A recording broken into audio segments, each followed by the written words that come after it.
Република Македонија досега искористи околу 40% од ИПА фондовите, со што можеме да бидеме релативно задоволни. Министерството за локална самоуправа менаџира со фондовите за меѓугранична соработка и во моментот се реализираат 4 програми со соседните Бугарија, Грција, Албанија и Косово, со 60% искористеност на средствата. Сепак интенцијата е постојано подобрување на квалитетот и квантитетот на понудените проекти и приближување до стандардите на Европската унија. Елаборираше денес првиот човек на Министерството за локална самоуправа Тахир Хани на работната средба со неговиот домакин во Братислава, словачкиот министер за земјоделство и рурален развој. Добра можност ние да размениме искуства со словачката држава и секако дека тоа е едно добро искуство да видиме како ги користат средствата од Европска унија овдека во Словачка, во кои области се користат тие средства и како е организирано општеството овдека во Република Словачка. Законот за рамномерен регионален развој овозможува намалување на дисперитетот на планските региони во земјава, а тематските патувања се добра можност за координирање на активностите преку акумулирање на добри пракси од земјите членки на Европската унија.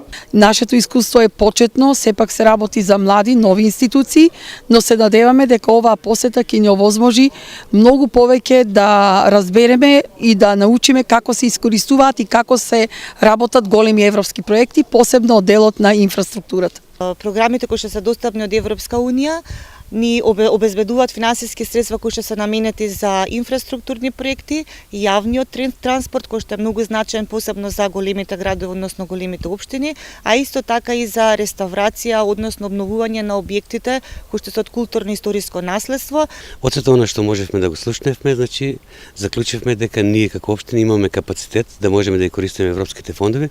Впрочем, веќе и користиме од тие фондови со меѓуграничната соработка, меѓутоа ова искуство навистина ќе дојде добре да можеме да аплицираме на поголеми проекти. Тематското патување, чии организатор и финансиер ги сред програмата, предвидува 5-дневна посета и размена на искуства на македонските градоначалници со своите колеги во Словачка и Чешка. Целта на ова тематско патување во Чешка и Словачка е да се помогне на локалните, регионалните и националните власти во Република Македонија за подобра имплементација на регионални проекти и за размена на искуства од земјите од Европската унија.